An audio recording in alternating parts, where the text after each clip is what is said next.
Hey, I'm Greg Cook, And I'm Kari Percival. and we're the Wonderland Spectacle Company. What is a spectacle? It can be a parade with a marching band and stilters dressed as butterflies. It can be a protest about how we can better take care of the earth. A spectacle can be a powwow in spring. It can be an angel flying over a crowd in Boston's North End. It can be a dragon dancing to welcome the Lunar New Year in Chinatown. It can be people who've carved out giant pumpkins and turned them into boats and racing them in a river in Maine. A spectacle can be a party in Concord to welcome a giant block of cheese.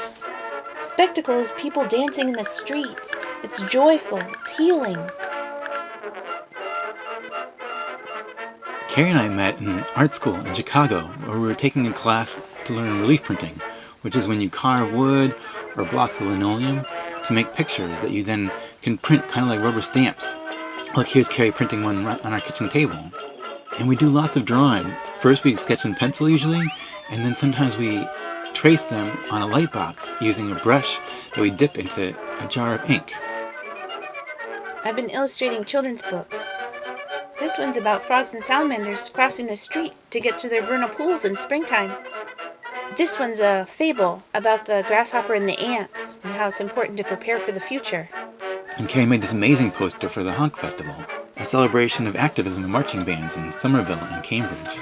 And I've been making comic books for grown-ups about rascally gingerbread men and cranky little bears and the big bad wolf and sad elephants. We love making these things that are like books and posters and t-shirts because it's kind of art that lots of people can afford and so more people can enjoy it. When we got out of art school and moved to the Boston area, I started my own puppet theater. I did shows about the relationship between animals and people from all different cultures. Shows about the origin of people, where people came from and their role in the world. This is a Mayan creation story. I wanted to make puppet shows that would inspire people to make a better world. I also do a lot of photography. Sometimes it's at festivals and sometimes it's at protests to save the earth or to protect immigrants. And I often appear in my online arts and activism magazine called Wonderland. Growing up, we were excited by Halloween when you got to dress up and imagine yourself being a different character. Look, there's Kari as a mouse.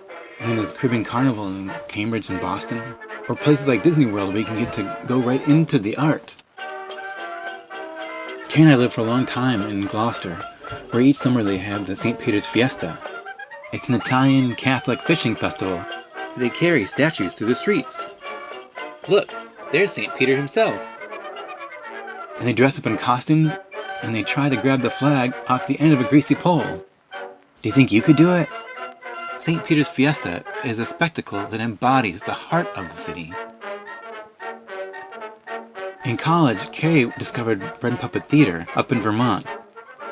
They perform puppet circuses, and they have giant puppet pageants in their papier-mâché cathedral or out in the fields. One summer, I did an apprenticeship with the Bread and Puppet Theater, and every year since then, we've been photographing them and performing with them. We love how they use their art to make funny and serious shows about how to make a better world.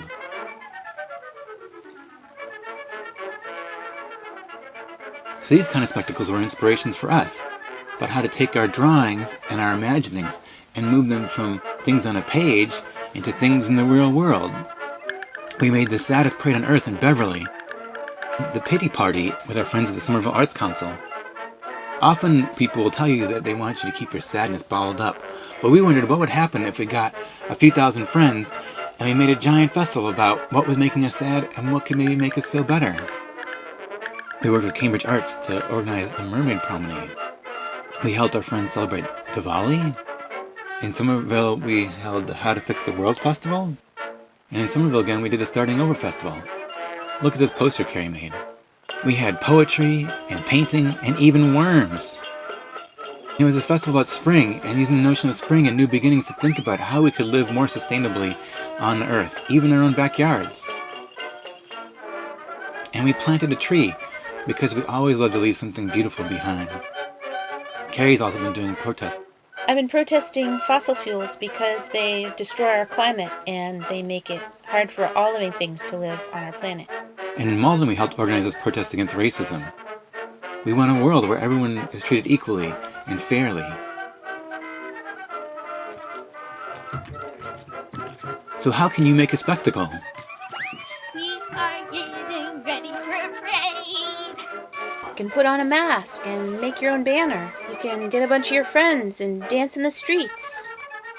For Arlington's Fox Festival, we worked with kids to make this giant fox puppet. Next year, we made this dolphin puppet. In the Malden Christmas Parade, we've been dressing up as Santas and reindeers against global warming, because the North Pole is really melting.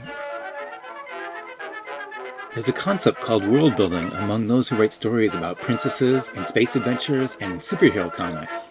It means inventing a whole world of people and creatures and places when you're telling your story.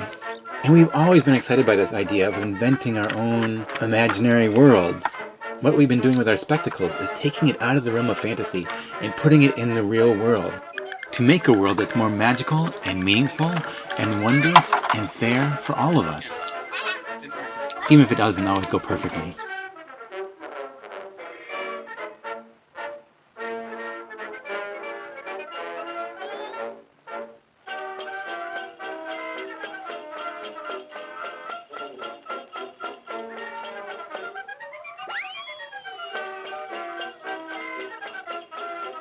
Wonderland Spectacle Company. Copyright Kari, Percival, and Greg Cook. May 2020 at wonderlandspectacle.com.